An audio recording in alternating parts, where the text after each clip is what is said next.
Listening right now, struggling, feel like giving it right now. I pray for you, pray that you come back home. I pray that you understand that you're never alone. I pray for the single mothers and the deadbeat dads. Drop the kids off and go party gets me mad. So I pray for peace, to pray for change. Keep on praying when everything stays the same. And I pray for the pastors and all of the churches and those who cry like song following hearses. I pray for you, pray for the sick and the poor. Pray for the rich man who don't give to the Lord. And I pray for wisdom. And I pray for power, and I pray for be ready in the final hour. And I pray for those who keep judging ministry. And I pray for my friends and my enemies. Yeah. Come on. Yeah. Come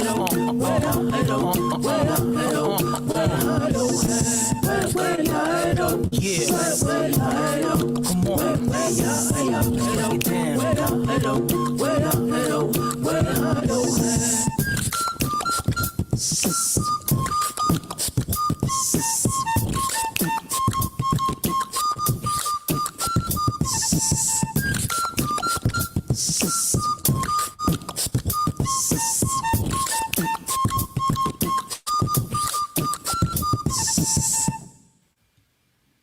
Can somebody help me up?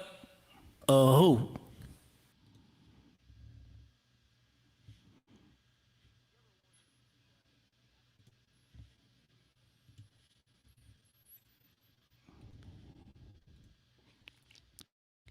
Yes. Welcome everybody to PIMA Salon, Brooklyn College's Performance and Interactive Media Arts. My name is Kilusan Batista. We are live and direct from the Bronx in the pandemic here in New York City, staying alive, sending our prayers and blessings to everybody out in the world.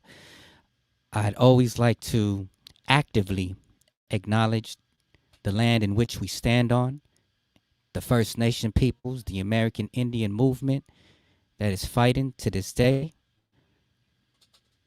Shout out to Superman, an amazing hip hop artist. That was his song, Prayer Loop song. Check him out. Amazing artist. He has an album called Illuminatives. I actively support American Indian artists, freedom fighters, and communities that are still existing and resisting the onslaughts of white supremacy in this land. So I'm going to come on back. What's going on, y'all? What is going on? My name is Kilusan Batista. It's great to be with you all here tonight. I'll be welcoming a couple of my friends, Wi-Moto, Nyoka, as well as Sadah, Espii, Proctor, performance and interactive media art alumni from the year 2017. Very excited to have them on board. How's everybody doing out there?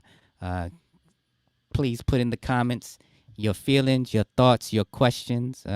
Once we get Wi-Moto and Espii in the studio, we're going to definitely have a great conversation. But, man, I just got my vaccine. I got my vaccine couple of days ago on Monday, and I've been feeling some of the side effects. I'm just blessed to have it. One of a message that came from Havana, Cuba.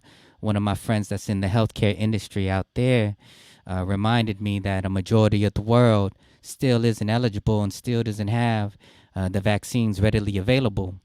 So it's a blessing to be able to get the vaccine first and foremost, and to be able to do my part, so that I can re-engage with society and also not potentially be a spreader of this deadly virus that is plaguing the world as we speak. I send a prayer of peace, rest in peace to all those who have passed on and transitioned into the next dimension from the coronavirus in this past year. Especially want to acknowledge my teacher at the Susan Kiempo. What's going on? What's going on, Brother Tony, out in California? How's everybody doing out there? Sending love to my family, especially my brother Tony. Hopefully, we can get you back on here and you can kick a piece at some point. Uh, yeah, I'm so excited today. We got Sadah Espii Proctor coming on live in a minute, as well as Wi-Moto Nyoka. These are good friends, amazing artists. We're just gonna hang out today as if we were in a salon. That's why it's called the PIMA Salon. And we're just gonna be hanging out. I haven't talked to Espii in a couple of years, so I'm very excited to hear about the amazing work that she's doing out in the community, and just these interactions, especially in the virtual space. I can't take it for granted because of all the things that's happening in this past year. And so I'm just very fortunate to be able to have these crossings and these encounters from folks that I have met and built with and worked with and really respect their work. So y'all come on in if y'all out there. If not, it's all good. We'll catch you on the rebound, because that's the great thing about these live streams, is that a lot of people check it out at their own leisure. And I'll definitely be posting this out on our social media handles. But without further ado, let's see. I think we do have Espii in the building. All right. So I'm going to just give her like a 1 minute call just in a minute, and we're going to get you on real quick. But this is the Performance and Interactive Media Arts Salon, PIMA Salon from Brooklyn College, where I'm currently a first year graduate MFA student, finally finishing up a long hauled process, struggle, and liberatory experience. So I'm going to bring Espii on in a minute, and we're going to just be talking about, life and creating art and all the amazing work that Espii is doing and out in the community. And we're also going to be welcoming in from Philadelphia another good friend, artist collaborator in the community, Wi-Moto Nyoka. So I think that it's about that time. So, ladies and gentlemen, all freedom-loving people out in the world, all those who believe in justice by any means necessary, those that are dismantling white supremacy and using their art for the betterment of the people. Let's bring Wi-Moto and Espii in. So first, let's welcome in Wi-Moto Nyoka. Hey. Oh, it's I'm Hey, on the show. It's very exciting. yeah, how you doing, Wi-Moto? I'm good. Can you hear me?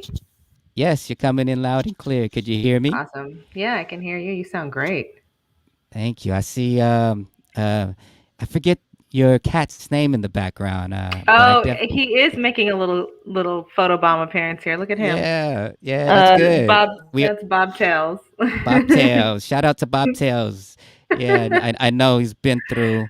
He or she. He has He's been through a lot. That's right. He had a right. little operation earlier. A Yes, couple, yes. gosh, March, but it took Mars. forever. It was like a process to heal. So yeah, he's fine now. He just looks like he has a really funky haircut because of Yeah, they operated on him, so they had to shave parts of him, but yeah. he's all right. Cool, cool. I'm glad Bobtails is doing good and that he's making a video bomb appearance. That's great. Yes, yes, Yeah, he's yeah, totally famous now. yeah. Great. Wi-Moto, I'm gonna bring in Espii, Okay. and let's all go back as if we were in the PIMA lab. So I'm gonna take I y'all back. know. All I right, know. ladies and gentlemen, let's welcome in Sadah Espii Proctor into the PIMA Salon. Hey, Hey. Hey. how Oh y'all my doing? gosh. Esme, your hair is so long now. Stop. Yeah. Hi, I Espii. Hi, Kusan. How are you? Good. Good to finally catch up with you. I know it's good Yeah. to see you. Yeah, Wi-Moto is Yeah. always good to see Yeah. I feel like we just talked like a little while ago. you. Yeah, Absolutely. yeah. Yeah.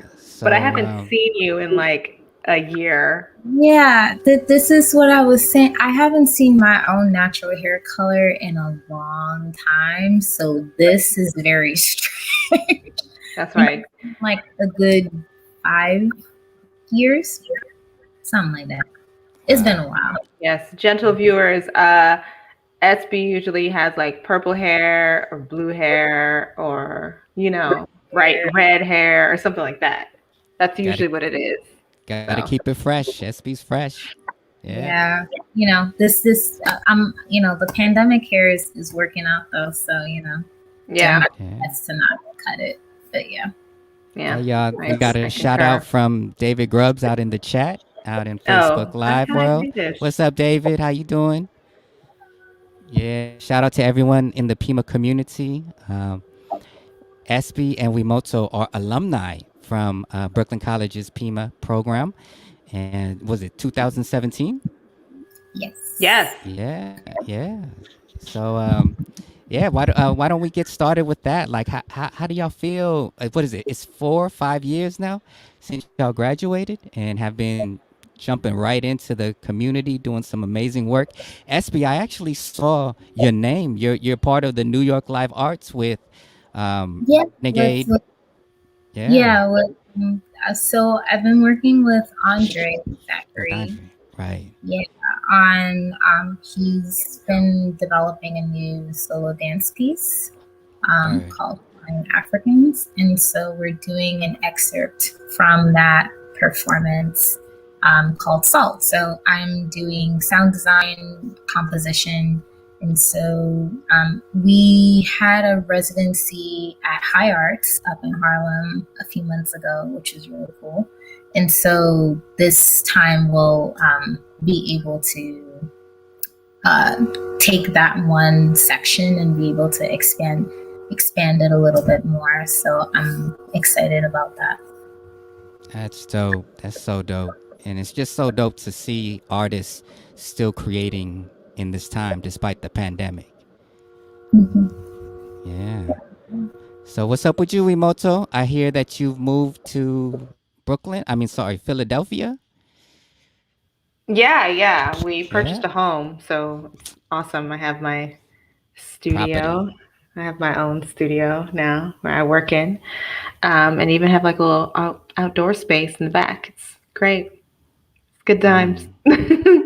You about to do an outdoor performance in the backyard?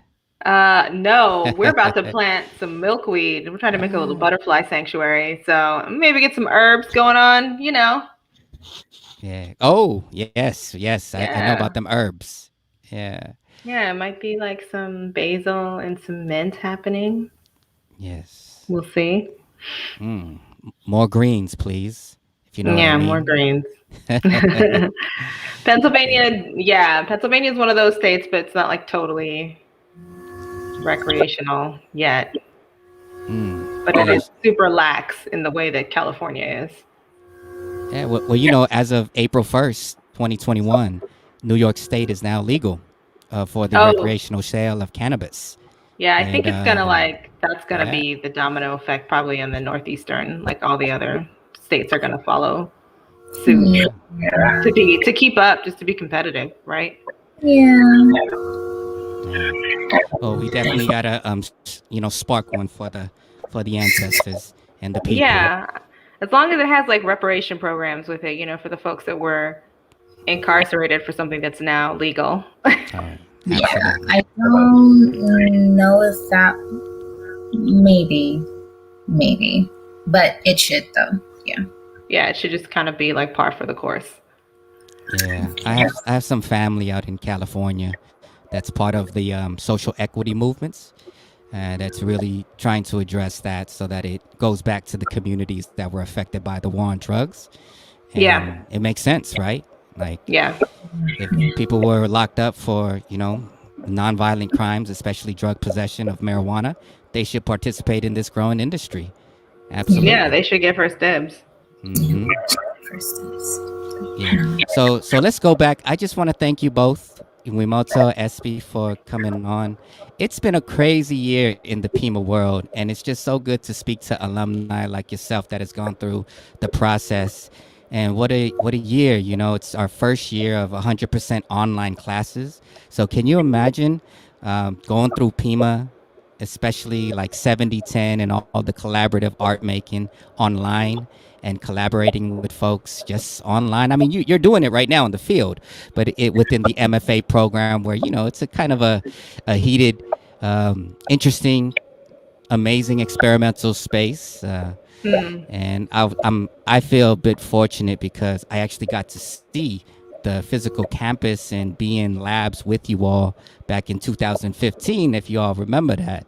Yeah. I was racing through some pictures and just kind of seeing some of our pictures, like in Erwin's ensemble class, and Espii. I saw a video that we created with Adrian in the 70-10 class, and I put that in the PIMA portfolio that I have. Wait, okay. So is that the one years where you guys are on the floor? You made everything dark, and it was the blue light, and it was just like a series of like spooning. That piece was so dope, and I was thinking about it before we came on tonight because I was like, "What was I couldn't remember the third person. I was like, "Was it Julia? Was it Adrian?"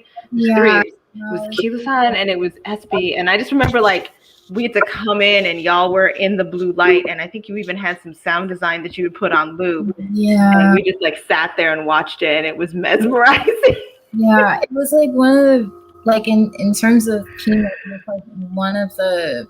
it was like one of the pieces that I composed that I was really proud of, and I haven't been able to find that. So even just like you're like, I have a video, I'm like, this is great. I've been searching for that for the longest time. It was one of my favorite things that we got to do. I really, that was a good one. That was a good one. Yeah, I have it. I think I forget her name. The documentarian.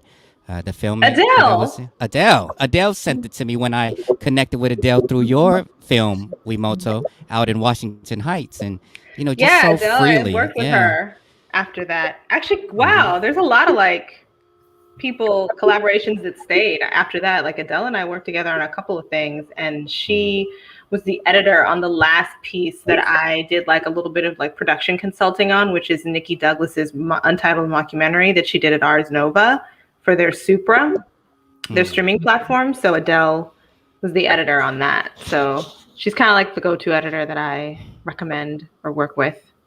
Okay. So and that all came from there. That's right. Yeah. Another brief encounter, but one that I'm thankful for and coming across the PIMA community. But for those who don't know you all, why don't we start with some introductions? I see Ben Simon.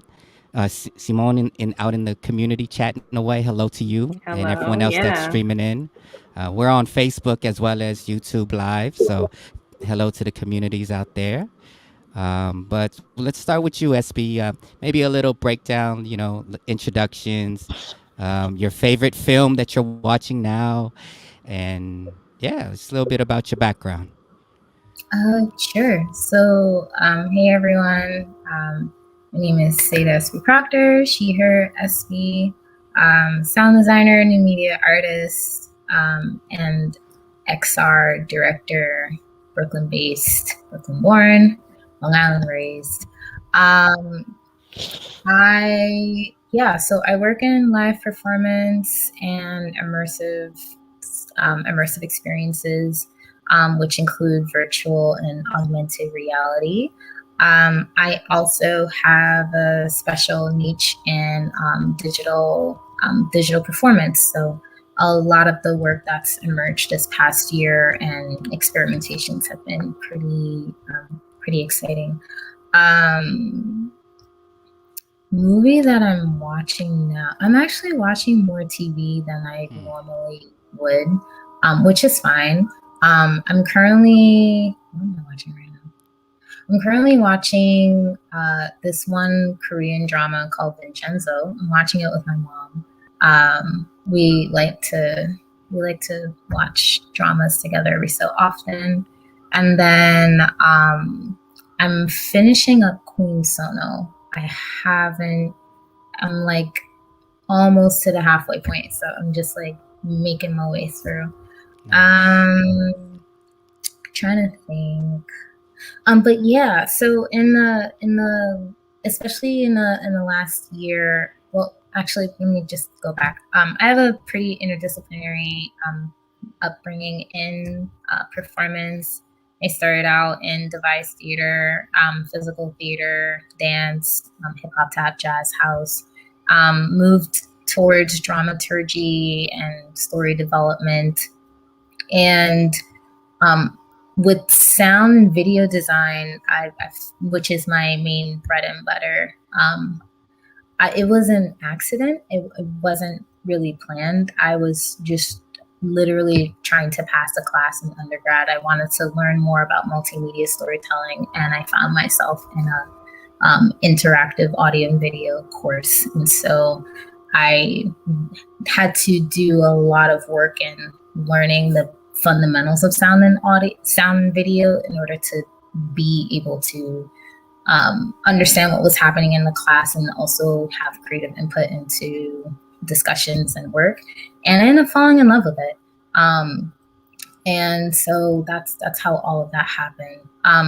Being in PIMA allowed me to hone in on sound and video and getting back to that interactive relationship between those two, which is how I moved into virtual reality. And so now, there's online performances, thinking about audience experience, thinking about the frame, whether that's the frame that people have on their computers, their phones, even for VR, like the lack of a frame, like what does that look like with people moving around? And even for video, like challenging notions of having your traditional video setup. I've been working with students the last couple of months on TikTok and Instagram style videos where you do have something that is vertical that does take up the entire screen, how the transitions work and whatnot. And then for augmented reality, looking at how that can be incorporated into live performance. And for theater, and then for theater, virtual theater that exists in virtual reality. So overall, that's about me. And wow. Really good to see everyone. Hello. Yeah, I see we have Helen, Jeff, and Clark. Jeff and Clark are PIMA alumni from back in the days. And Helen, you all know Helen, Dr. Helen Richardson and David Grubbs, co-directors of PIMA, also out there. So welcome, everybody. Espii, hopefully we can get you in back to PIMA at some point, and you as well, Wi-Moto, to do some workshops in the current work that you're doing. I know that we all have an Instagram, and there's a couple of cats that are really into TikTok, and so that's an app that I'm still trying to get into. But it's great to hear that you're taking those deep dives into those areas. Thank you. Great. Yeah. Hi, Wi-Moto. So, how are you? Tell us a little bit about your background and some of the work that you have coming up that you're currently engaged in. Yeah, my background, I come from artists, so musicians mainly, and but also dance played a huge part growing up. So I went to performing arts high school. I was a strong and in the dance companies there and in the theater company. Did a lot of children's theater when I was a kid. And yeah, my aunts and uncles and everybody was always in a band. They were always rehearsing. I was in one of their bands, so I was a backup singer. That was like my job as a teenager. I would sing in nightclubs with my aunt. So I went to undergrad at University of the Arts in Philadelphia for musical theater. So a strong performance background. I then later moved into being a musician full time. So I was doing that and teaching music and kind of moved away from music theater for a while and was living abroad doing my music, and then missed theater really bad. So, and started to make webisodes. And then came back and had already started a transmedia project before I even really knew what that word was. And so that's actually how I ended up at PIMA, because I was making work that involved technology and performance and technology and projection design and editing. I'm like learning, Logic and learning Final Cut and just learning it on my own. And I just decided that I needed to go to school to just learn how to turn all these things on. Press on the buttons. Yeah, it was just because I had to do the lighting for one of my shows, and I could. It was like so stressful. I thought I almost broke out into hives, and I was like, I can't. I need to know how to do this. Like, I can't like just be here making it up. So yeah, on my website it says I'm a writer and transmedia artist, and that is how I identify so far. I always change the words around and hyphenates. I really just want to be like I'm an artist, and I kind of feel like all the jargon is a little ridiculous, but go with the flow, use the words that people know, that kind of thing. So it is highly interdisciplinary as well. Although lately it's been heavy on the writing. I work in genre work, so I'm a horror and sci-fi creator for various different formats, but mostly I am doing theater, screen, so like film and TV or new media kind of stuff, and audio work now.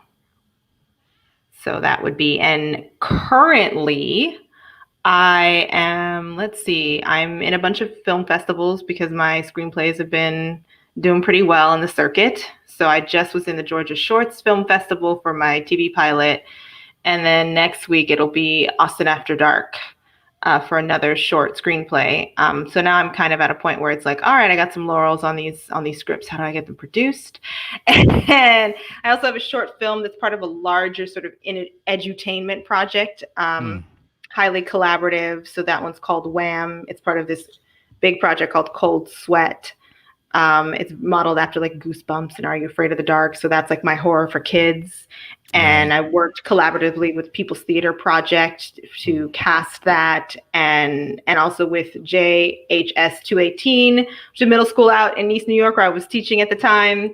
That was a whole lot of fun. And then we ended up getting, we're still doing the circuit and have gotten quite a lot of nominations, even for best outstanding ensemble cast, best webisode. Things that are particular for genre work. But that project is interesting because it runs a fine line between you have a film, this highly collaborative way of making a film, and then we went on tour. We had a little local screening tour, and I got some money from the Puffin Foundation to be able to screen the work at libraries and particularly youth activist organizations.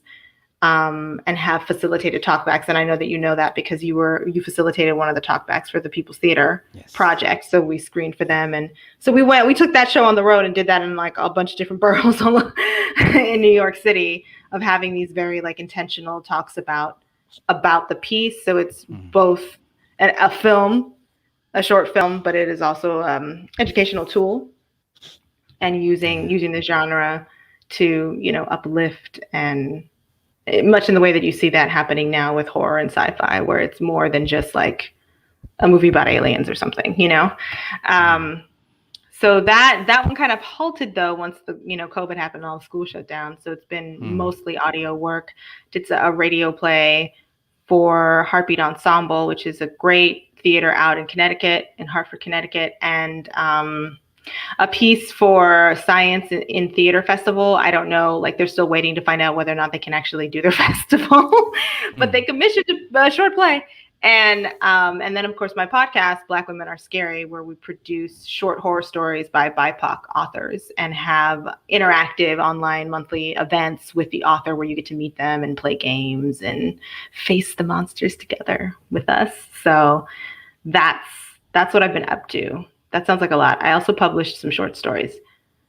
Dope. So we're gonna get into that. We have a whole night ahead of us, and I want to jog. Thank you both, Wi-Moto, Espii, for those introductions and updates on your work. Maybe later on you can share. Both of you can share with us maybe some sample film work, since this is a film and popcorn night. So for the viewers out there, if you have popcorn, make sure you got your popcorn. Extra butter for me, please, with the salt. I'll pay for that later in life, but for now, I like it tasty. I want to jog your memory into the PIMA world, the performance interactive media arts world. And one of the skills that is highly emphasized is this idea of collaboration between multiple disciplines. Can either one of you, maybe we'll go with you, Espii, think about an experience, a collaborative experience within PIMA that you found very profound, that has helped you in your practice post PIMA and into the present. So collaborations from PIMA, those experiences that you took with you into the field. There were so many different ones. I would say the time that we had in Jen McCoy's class with the MFA art students and working on like that curation for it was like a showing or showcase. Yeah, like everyone came from different disciplines, and then everyone had multiple disciplines, and then being able to wear different hats for each project. And so whether it was like relying on like finding out like what your strong suit was, but then also finding out like what secondary skills you had, and then also finding out, I actually want to try this.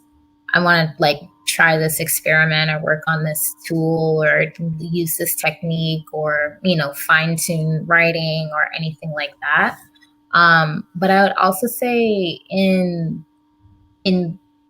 thesis, when I was working with Wi-Moto and Paul, we were working through the dramaturgy of our piece. And I remember we were in the studio and we stuck up a big piece of paper, and I had been like so much in like technical world and like not as much in dramaturgy world. But I remember that day it was like, okay, so the first thing a rap princess does is this, and I'm like writing it down, and that leads to this, and it's like, but this, that, and the third. It's like, okay, but let's just put that over there, and then let's just continue to. And I remember we were just like blazing through point A, point B, point C, throw that out, put this in the corner, put it back in, and just fine tuning all of the different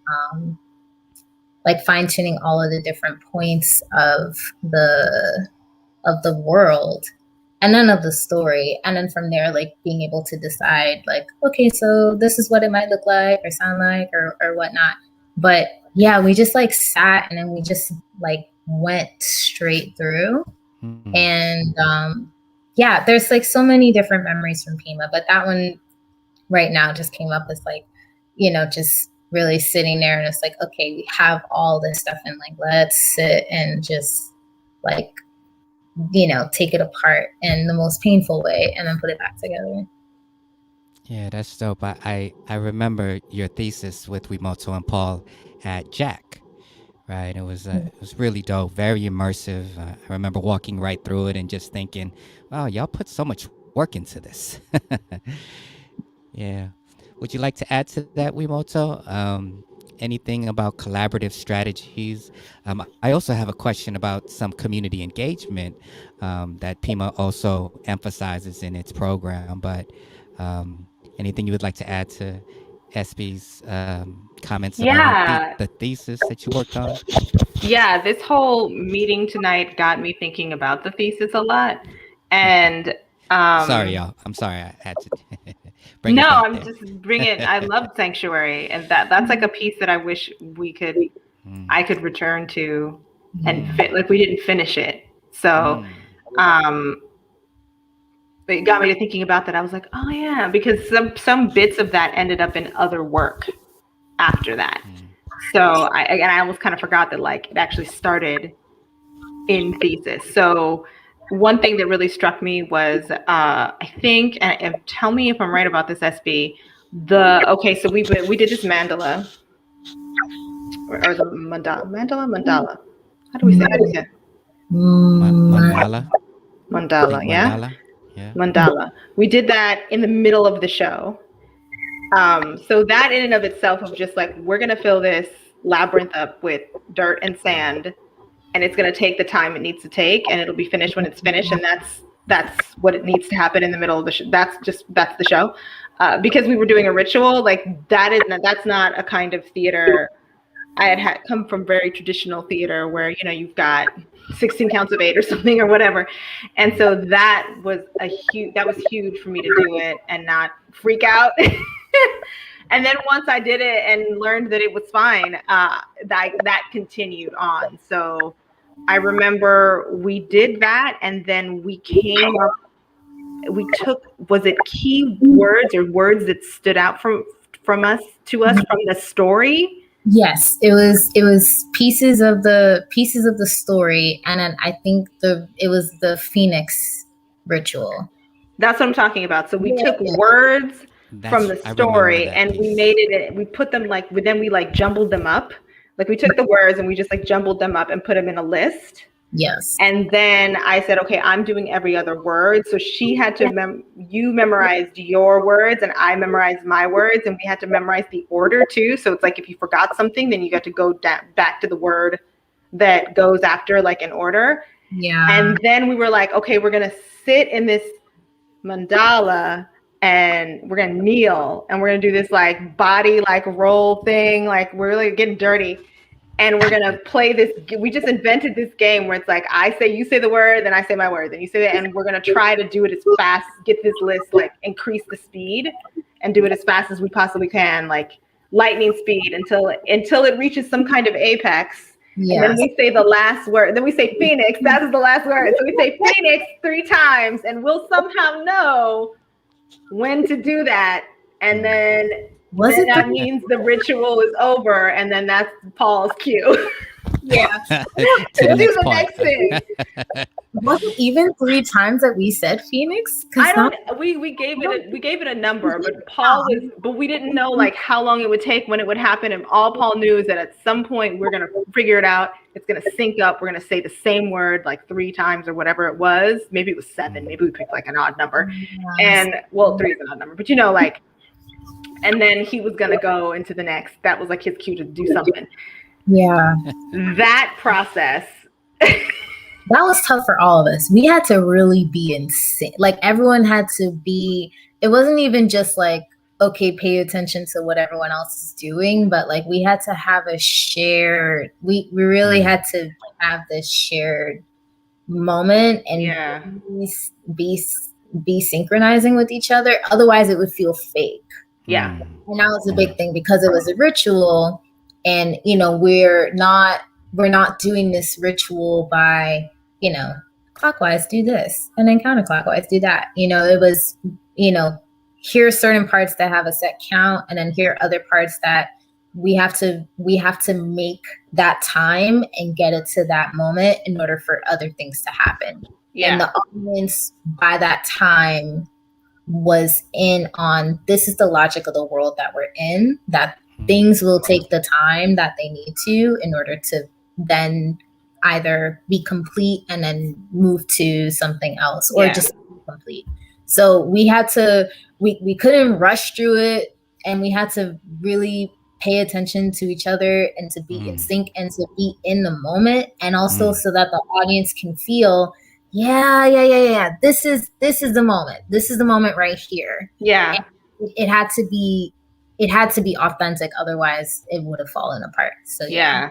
That moment then translates to the play that I worked on with Fresh Ground Pepper, El Otro Lado del Destino, which incorporated movement, projection design, sound design, and music. And Espii was the sound designer for that, and also was a part of the developmental process of the residency. We then did a stage reading at Afrotectopia, and then I worked on the movement part of it at Heartbeat Ensemble, and then came back and continued working on the movement while incorporating projection and the sound design that we had done in Fresh Ground Pepper at Hybrid Arts Lab Theater Me Too. And that was what we were doing. That's what I was doing December 2019, and was getting ready to get this thing up on its feet before everything shut down. But that piece, then it ended up being a play in which I then wrote spaces for ritual to happen. And so what we actually worked on at Hybrid Arts Lab was one of the rituals, one of them. There was more than one. And it was operating on the same logic of this is going to take whatever time it's going to take. Right. And we're going to do this thing, and these things are going to happen. And there was some kind of timing, hard timing that needed to happen with light cues or certain sound cues, right? But for the most part, a lot of that was just and then when she did it, and when I can't hold my breath anymore and you hear me gasp is the cue for that. So that process that informed my practice, where I'm oh, you can do that in a show and it's fine. You're fine. All the actors are fine. The people that are there with you are fine. Nobody's we're not gonna, nothing needs to be so timed. It's okay. We all lived. I also want to just give a shout out to another thing that really stood out in PIMA for me. Do you remember Coco and Plug? Yeah. So Coco and Plug. I don't know Coco and Plug. Catch me up. Coco and Plug is a hot minute, where and was this because of Marnie? It had to be because of Marnie. Animation, yeah. Right. So Marnie, because she's a visual artist, threw in this that aspect, and it's a short, it's a tiny film that we made. So we made a stop animation. I brought in hold on. You got it? Yes! What? Bring it closer. Oh my goodness. Yes. Coco. This is Coco, everyone. He is a coconut. Ergo Coco, everyone. Wow, yes. Look at that. So look at Still that. Living. He made a cameo. So Coco, and then there was just this European plug adapter that I had, and so they went on an adventure together in one of those abandoned locker rooms in the what building was that again? I don't know. It was an abandoned locker. It was an abandoned locker. Yeah. So we did this little stuff. I think I remember that. Yeah, it's real dark in there, and just no one's using it. Why is that still there? why is that happening? So we did a little stop animation of these two going on an adventure together, and then what would happen is it was a tiny movie. It was a tiny theater that we made. I think Marnie actually made a little marquee thing for the front of a small screen. We didn't do it on we didn't use the big projector. We used our laptop or something. Yeah, only 2 people at a time could watch it. Yeah, it was very small and intimate, and then there was a little jingle that I had to put together.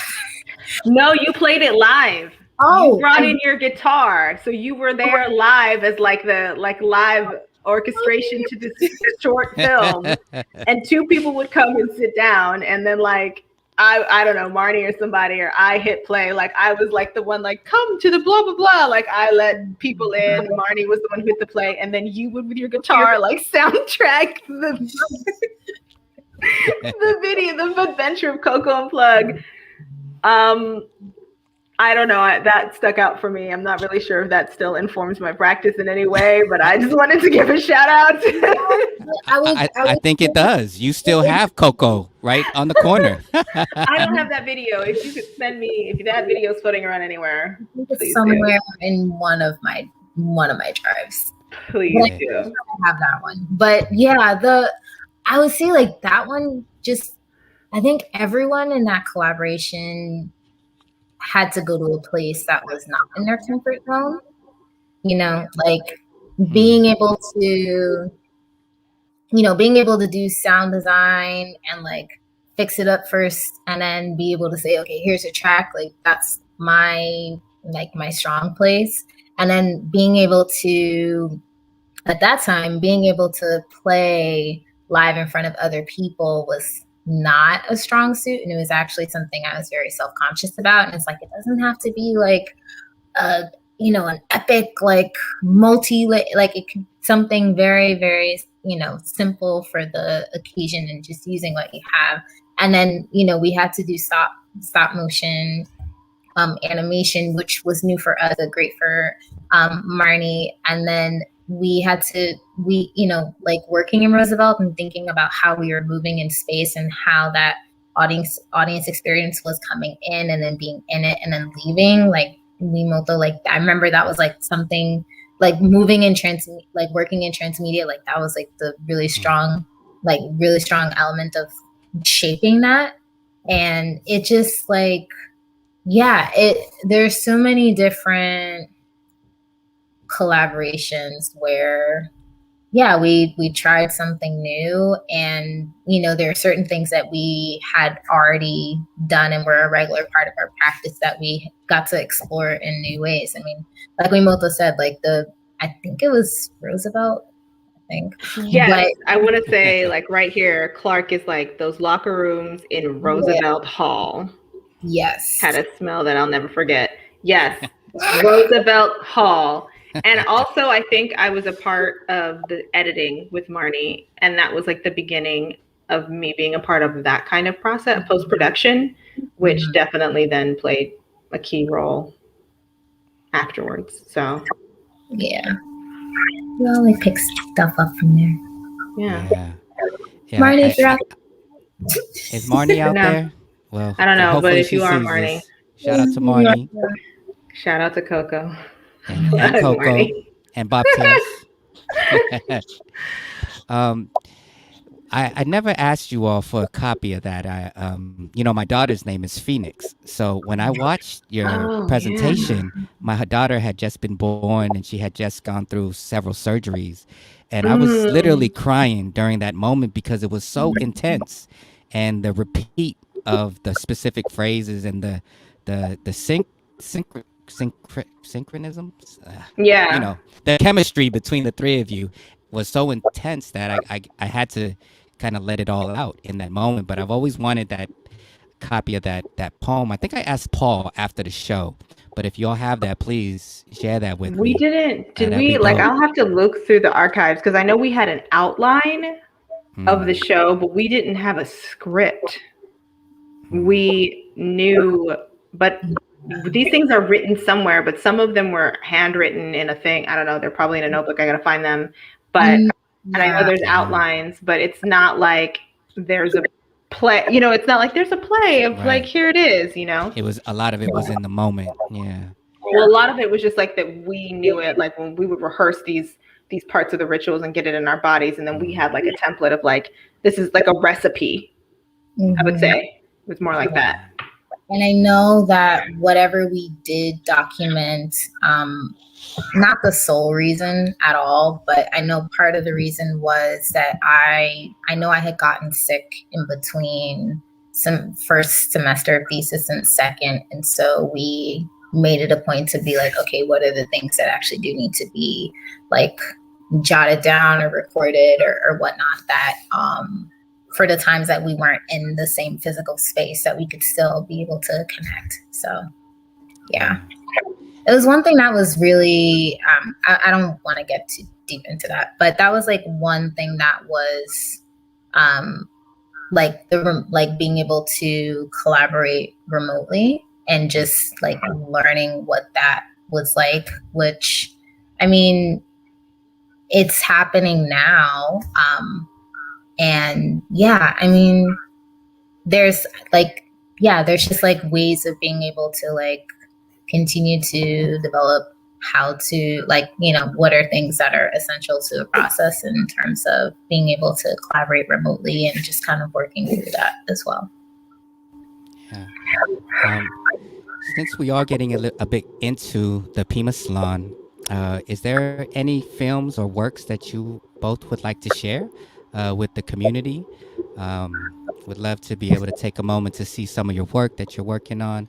I know, Espii, you were at the Tribeca Film Festival and also South by Southwest recently. So congratulations on those accomplishments.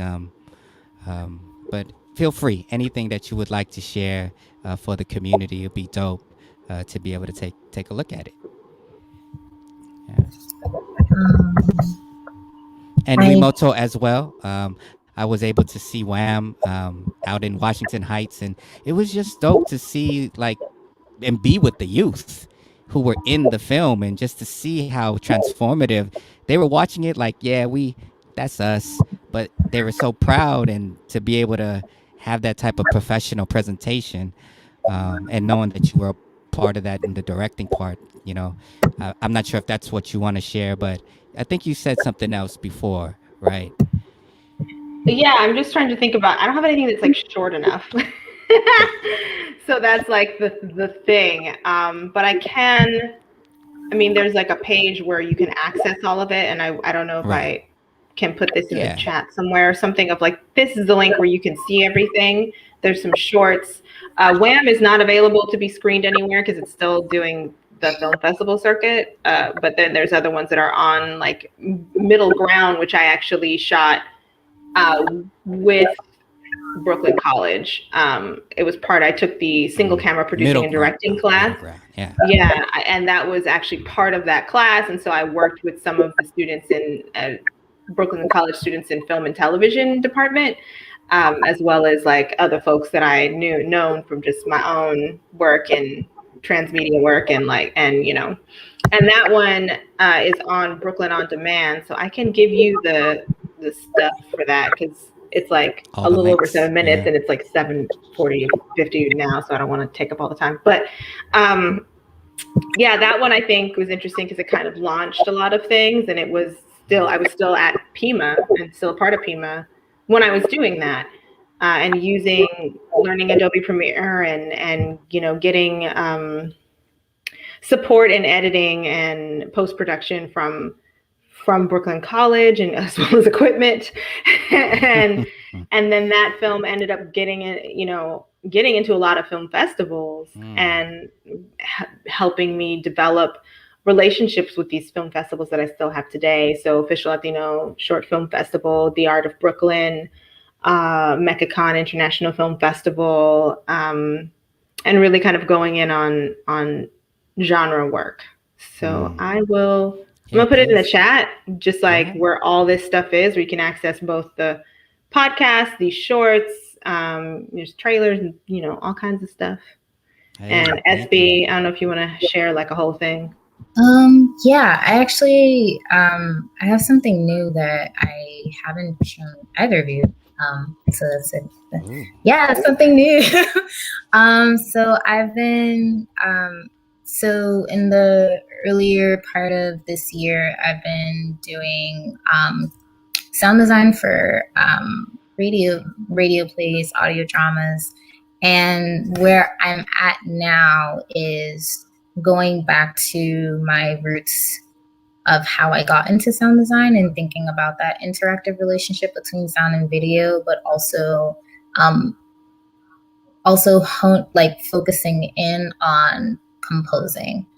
When I first finished undergrad, part of the reason why I moved into sound design as a profession was wanting to find work where I could be able to create sound for performances. But because I had created my own original soundscapes based on tales and myths and whatnot. But at that time, what I had been taught post-graduation was, if you're not composing classical music and if you don't look like this, you're not a composer. And so it was oh, okay. Well, sound, people are looking for a sound designer, and I can still do this and make it part of sound design. So that's how, sound design became more of a profession.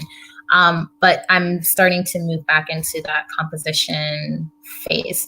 So back to earlier this year, I got to work with students at Brown University on their Writing is Live digital festival, which became digital due to COVID. I got to work on a play called A River It Smells by Jesus Valles and directed by Jamario Stills. And it would, the story centered around crossings at the Rio Grande and also mermaids that would guide people across to safety or drown the authorities that were going after them. And just the throughout the story, like the whispers of like hearing about like what had happened or recordings, and the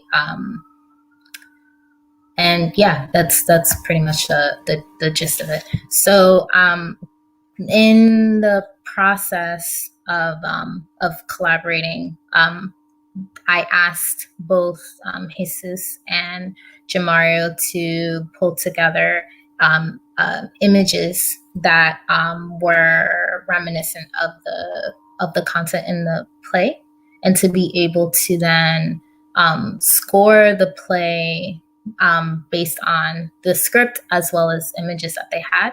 And so a pre-show score also came out of that. So I'd like to just share a bit of that. So let me just pull that up.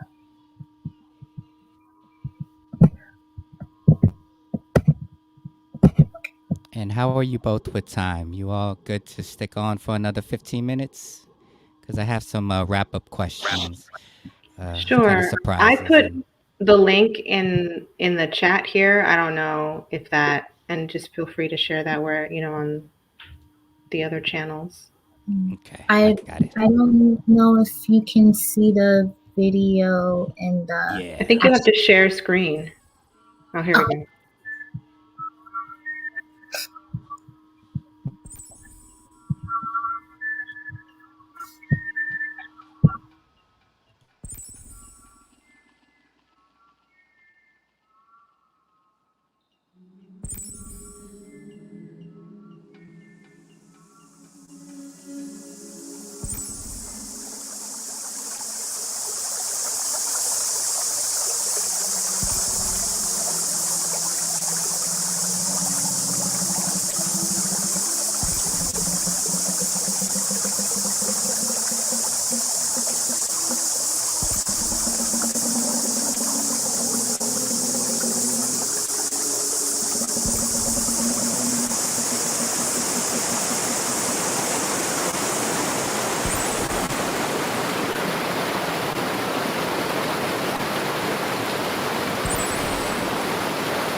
Dope. So that would play at the beginning of like before the show starts. Mm-hmm. You're, Yeah. and we're talking about a live show or no? It was the so the record the sorry. So the radio play was recorded and then I did sound design for that as well, but the pre-show video would play before the actual performance. So the pre-show, what you saw for that was the pre-show score with the slides, and then the following video was actually like a news report about border crossings. And then from there, then the play would begin, and the play begins with the play begins with a border crossing from the perspective of the officers to the family to the mermaid back to the family, and ending with the officers drowning, and then like all the whispers and things, and the story would begin. So when we were doing the sound design, we looked at two things: the like how the river was mapped, and finding different sounds of water that corresponded to different parts of places where people would cross, but also looking at how sound was in the body, because there was a language of the river as well. So sound that came from like your nasal area to like sound that like was more guttural to something that's like short in the chest. And so finding ways to layer those two things together for the actual play itself. So that was in February. Yeah. The play was in person, like 2021. live actors? No. They record everyone remotely recorded, and then it was edited together, and then okay. Yeah. Yeah, a play is so many things now. Yeah, very Everything much. is evolving. Yeah. Espii, if you can send me the link to that for more information, we can definitely put that in the chat. That's a question that I have. Thank you for sharing that. But I do have a question about this year. How has the pandemic and the push for virtual collaborations impacted your work? I see through this example that it's continued and it's just evolving into a new concept of performance and presentation. Maybe for you, Wi-Moto, because I know that you're doing a lot of work in podcasting, and a lot of people these days, in Clubhouse and, just podcasting in general are really jumping into that part of presentation work. And I know that you're working with Black Women Are Scary and other podcasts that really promote women of color in the horror genre. So how has this year really impacted, either challenged or even pushed the quality of your work to where it is now, and maybe talk about some of the projects that you are working on? Yeah, one thing watching the work that Espii just shared, and thank you, it got me thinking about a recent piece that I was part of the Exponential Theater Festival earlier this year in January, and they also went virtual.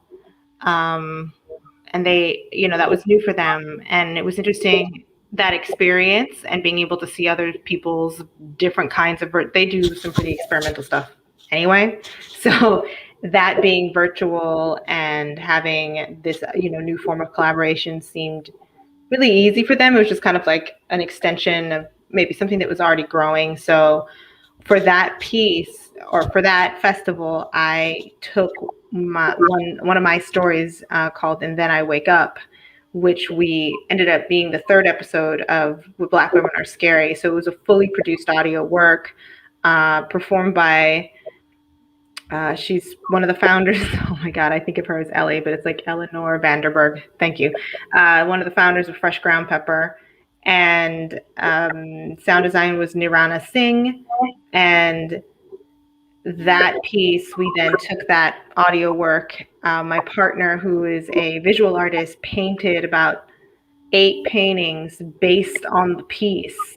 And then an experimental filmmaker that I had met at Official Latino Film Festival, I reached out to and was like, hey, we want to put these two things together in some kind of visual way that induces a kind of trance. So it wasn't meant to be, I didn't want to make an animated version of this audio work. It's like I didn't want to like have that happen.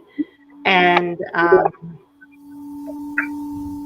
you know, I wanted it to be something where you listen to the audio work, which was about nightmares, and you're looking at this piece, but you don't necessarily have to like, you can like zoom in and zoom out of the piece and the audio as you see fit. It was meant for it to just kind of like almost like be trance inducing. Like I wanted you to space out and just start thinking about nightmares and the role that nightmares play in your life, in your waking life, both good and bad. So that is not something I would have considered doing a year ago. And it came because we were doing all these things remotely. And it's 3 different processes. It's like 3 or 4 different artistic processes that actually come together for a piece that is still, it's on the link that I shared and is still part of, you know, Exponential Festival. And it played with, interesting enough, it played with another piece that was like this noir. It was a noir musical that had been Bloodshot. So I had seen the noir musical at Target Margin in, I want to say like, I think it was, they were there for January 2020. And then they continued their piece in like a film noir kind of version of it. So we played together. That's pushing myself into spaces that like I've now have that piece and I'm looking at like other galleries where this could still continue to exist because it has a series of paintings that go with it.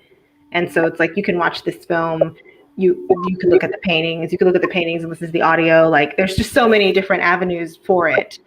And I don't think any of that would have happened. Me even just really like exploring like audio storytelling and building worlds solely through sound and words and voice acting without thinking about the visuals has been challenging, but in a wonderful way. And it's opened up like this whole other world that I just didn't even consider, because I was always gonna, well, what does it look like? You know what I mean? Like theater is a visual medium, so is film.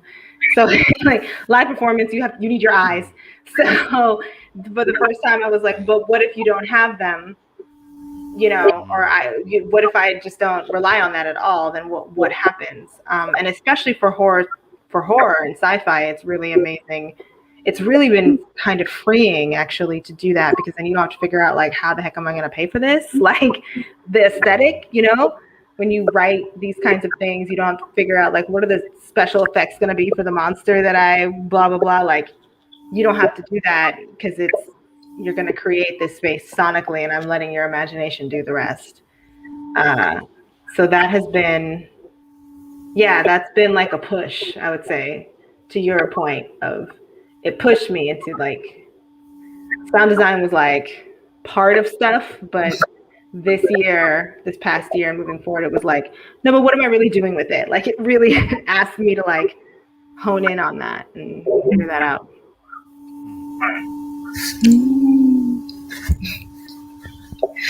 And Bobtail's back there, right? Doing his thing. What did he do? I think he wants to leave. I'm going to turn my camera off and just open the door, but. Okay.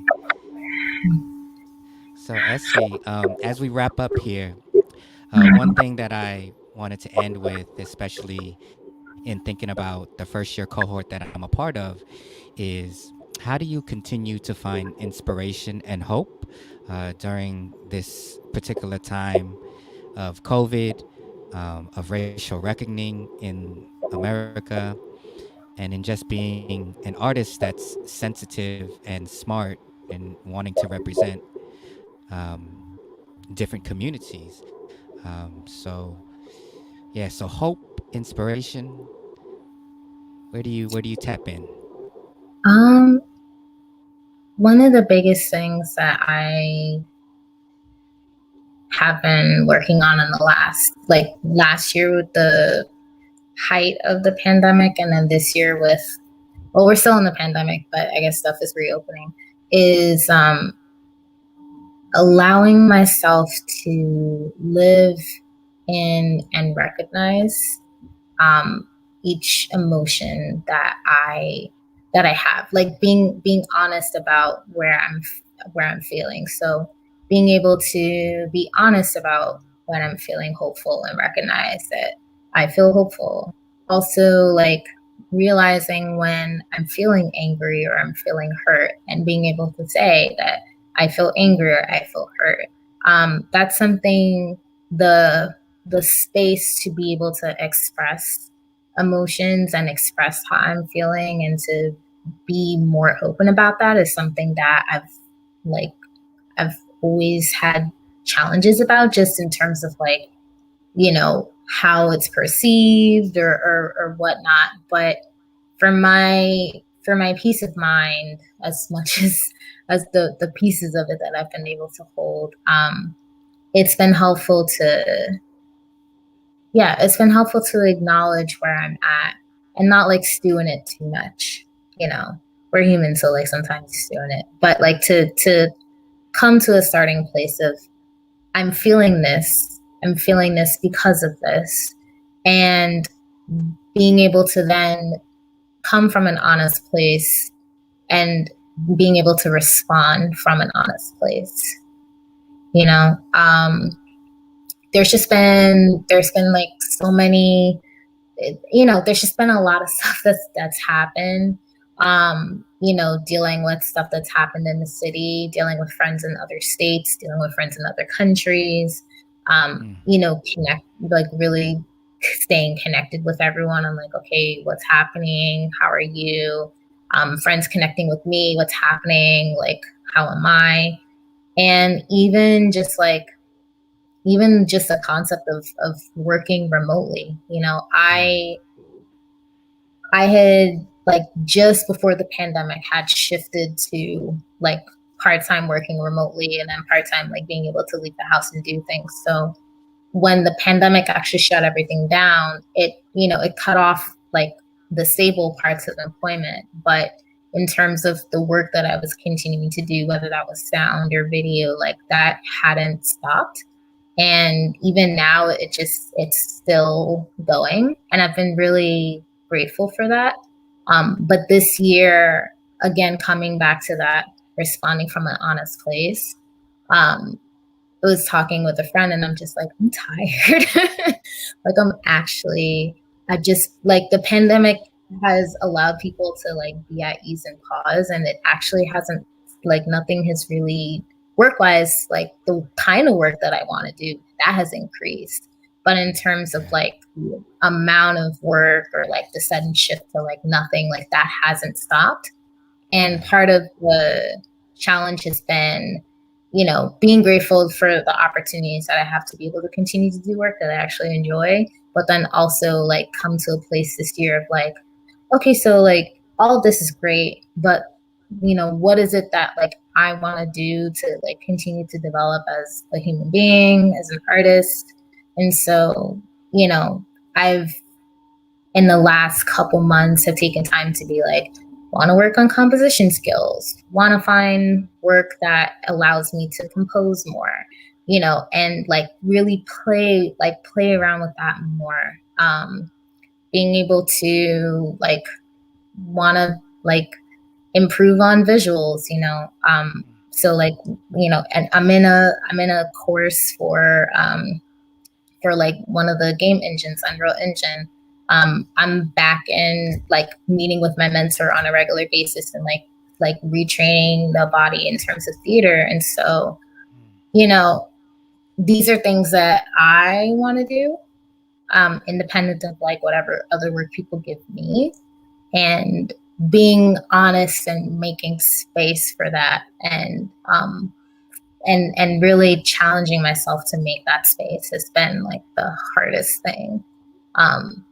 Especially because, again, it's like fighting against like what the perception is of like, you're working in a pandemic and you should be happy. And I am happy and I'm grateful. And yes, but also a lot of the personal reflection and the slow down time that I feel that I've seen, and obviously you don't know everyone's story, but like I've seen people really go through, and I feel like I've gone through at a micro level, but I'm realizing now in 2021, I just turned 30 and there's a certain kind of focus that I want to have on my life.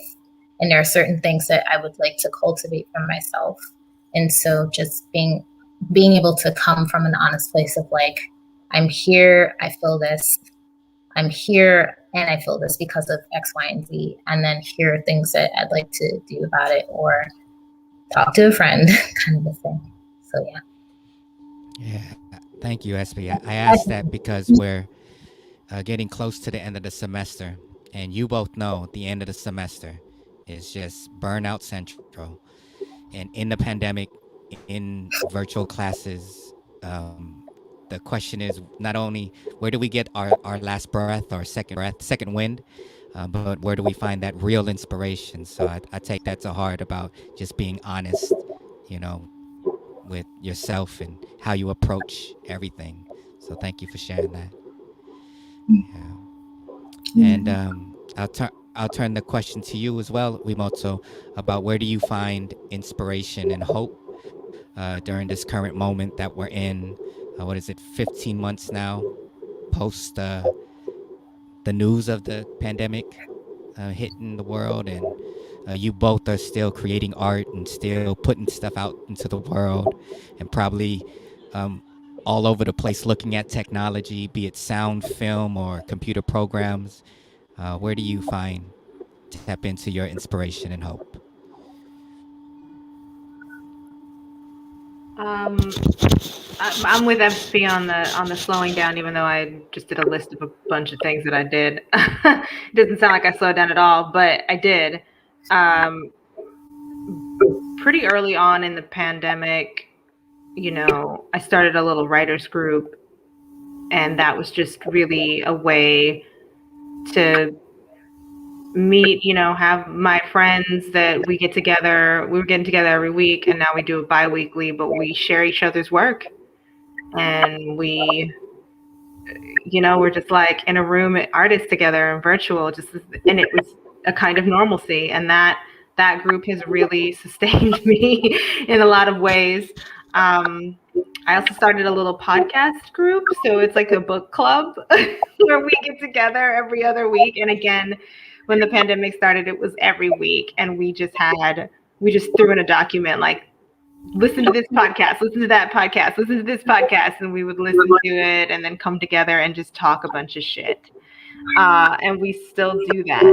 And so I think what's really sustained me is intentional work across the board, like that informing my personal life. And then that just kind of, as Espii was saying, like, what do I want to cultivate? Like that ended up being like, this is the work I want to make. I want to make intentional work with these people and being very particular about it. And as this goes on, that gets stronger and stronger and stronger.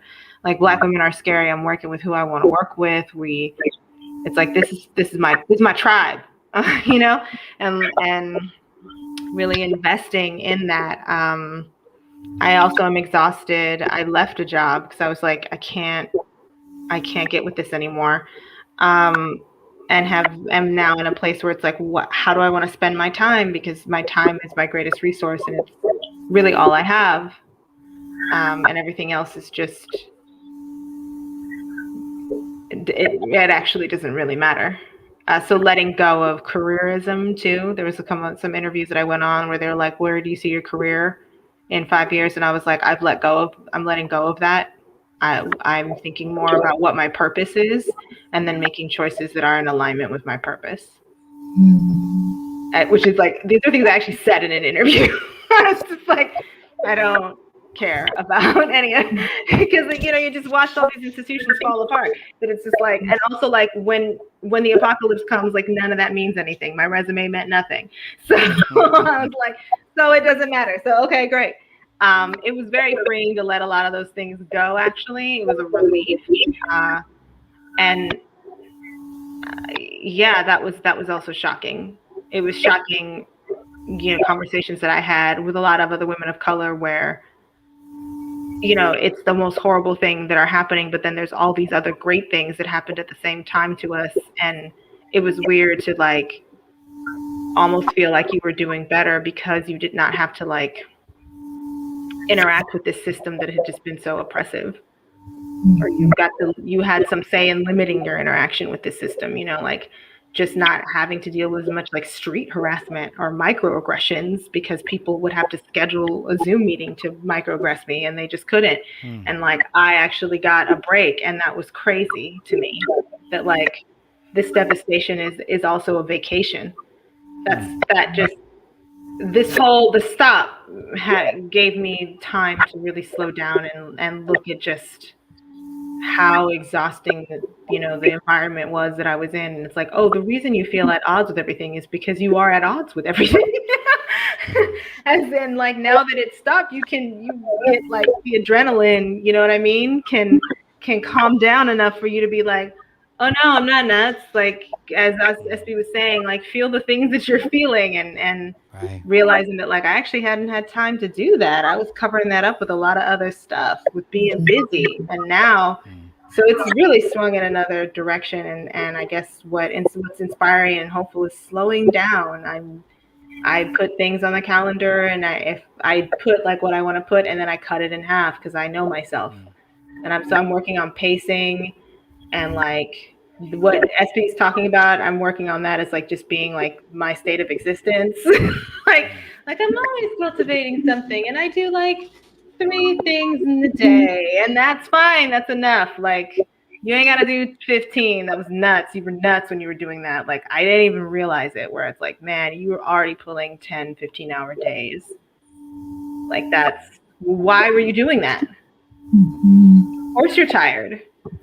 Lay down. What's the matter with you? Yeah, I hear you, Wi-Moto. Like, I've been in front of this computer the whole day since I woke up, and I took one walk outside around the block just to like smoke a cigar, actually, because I'm getting back into cigars, y'all. Kind of getting into my daddy stage, you know. So we got to have a cigar, have some wine, have some drinks, and catch up in person, or once everyone feels comfortable. But I just thank you both for since 2015, just being who you are. Real people, real artists. I've learned a lot from you both, and I've felt supported by you both. And I don't know if I've said this to you both publicly, but you've definitely supported my process as an artist and as a scholar to come back into PIMA. So, long story short, from the bottom of my heart and on behalf of PIMA, we just want to thank you both for just being dope artists. And keep in mind, we got some events coming up for alumni. And thank you, Wi-Moto, for the feedback. Alumni specific events where you all can just be with each other and get back into that PIMA vibe, just like you both were talking about in your thesis. And the cocoa butter, what's his name? Cocoa and plug. Yeah, that joy and laugh. In reminiscing on those times, because I know you both are like heavily into your fields, and it's just so much more to talk about, right? And we only have a limited amount of time. But thank you both for just your time, who you are, and any last like events or projects that you would like to share with the community as we sign off before we go. I do. I don't know if the link will pull up in time, but I'm working with Harvard students on audiovisual installation called I Have a Door Up There. So I did sound design and also worked with some augmented reality. Obviously, the AR parts are more in person, but the sound you can listen online. With my email, I can send cues on the link, and then yes. it will Espii, I have a Max final coming up in 2 weeks, and Wi-Moto said to reach out to Espii. I don't know if you're still familiar with Max, but you know, It's been a kick down minute, but you know, kick down some I knowledge. yeah, no, no, let's have a chat for sure. Cool. Thank you. Thank you. Awesome. Bring back the patch world. Yeah. I'm putting some things in the chat that you can share. Hold on. I'm just trying to make sure that. And Espii, I'll send you a link to that performance with Adrian and myself and you. I have a MP4 that I can share, and it's also on the my PIMA portfolio page. So yeah, Thank you so much. yeah. So I have, as I was saying, the podcast hosts. It also works with a live component, an online live component called the Macabre Mixer, which is happening this Friday at 7 o'clock. Or sorry, this Friday the 7th at 8 o'clock. We go from 8 to 9 EST time. And I put the little RSVP link in there. Okay, I see it. That's the RSVP link, the form link. Yeah. So Macabre Mixer this Friday, 8 o'clock. Get to meet the featured author from the podcast that we released the episode that we released this month. And it's just a good time. You meet the author. We play a bunch of games based on their work. We watch trailers. It's a mixer. It's social. We do like fun little weird trivia facts about scary things. So yeah, and we're mindful of people's time. It really is 8 to 9 o'clock, y'all. And so come through. Love to have you. I put that in the chat, Wi-Moto. And y'all remember Erwin? Erwin's in the building. What's up, Erwin? Oh my goodness. Thank you for tuning in. Yes, and I also Jeff will just like talk. I'm seeing all the things here. Yeah, I'm looking at people. Oh yeah, Erwin, here he is. Hi. Hello. Yeah, I'm just starting to read what everybody was writing. I was like, oh, people were commenting. I also want to thank you, Kilu-san, for doing this. I really appreciate the invite and the time to just talk about things that I've thought about in a while, and for the three of us to be in the same room, virtual or not. This gotta is have really a reunion fun. at some Yeah, point. no, but I appreciate you just doing this, and creating an alumni culture. I think that's great. It is great. Thank you for inviting us, and we finally did it. We finally got to be in the same space to be able to chat and laugh about old times and current things and new things and future stuff. So thank you as well. Yeah. No problem. We have more in store. I was a little worried because today is Cinco de Mayo, so some people call it Cinco de Drinko, but it's great that you all are here, and I know all that whacked racist stuff. That can go to 2020 like everything else, but here we are, and thank you both for keeping it moving and man, just being dope. I hope my first year cohort and also the second years, we actually have a second year thesis presentation this Saturday. So with Maho, it's minimum movement dialogue from 4 to 5. It's a Zoom presentation. So I'll put that in the link as well for folks if y'all are interested. And yeah, keep up the dope work, y'all. Keep it up. And whatever I can do to support from the PIMA side. I mean, I'm still trying to get my MFA, so I'm catching up, but I'm right there with y'all. You'll very, very, very, very soon. Yes. Almost done. Yeah.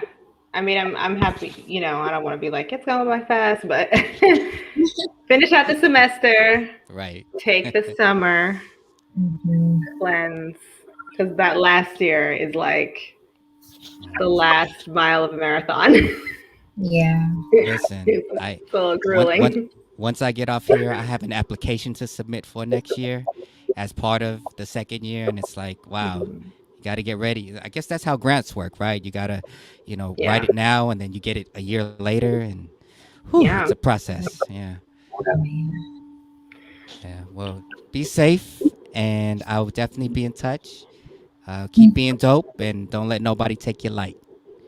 Thank you. Good to see you guys both again. All right. Same. Take care, y'all. Bye.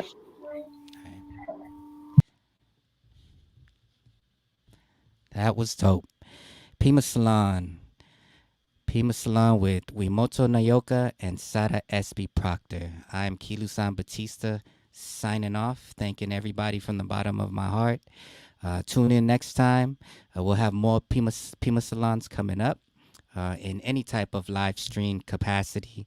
It'd be at Facebook, YouTube, trying to get into Twitch. So we'll see about that. But everything, just like Wi-Moto and Espii said, everything in its right time and its right order. And we are still in a pandemic, so folks, be safe out there. Take care of your loved ones. Take care of yourselves. Drink a lot of water. Shout out to everybody in the Muslim community that's practicing Ramadan as we speak. And also shout out to all the PIMA alumni that's out there tuning in. We love y'all. We appreciate y'all. And we'd love to have y'all as part of a PIMA Salon at some point in the future. So my name's Kilu-san Batista. Take care and good night.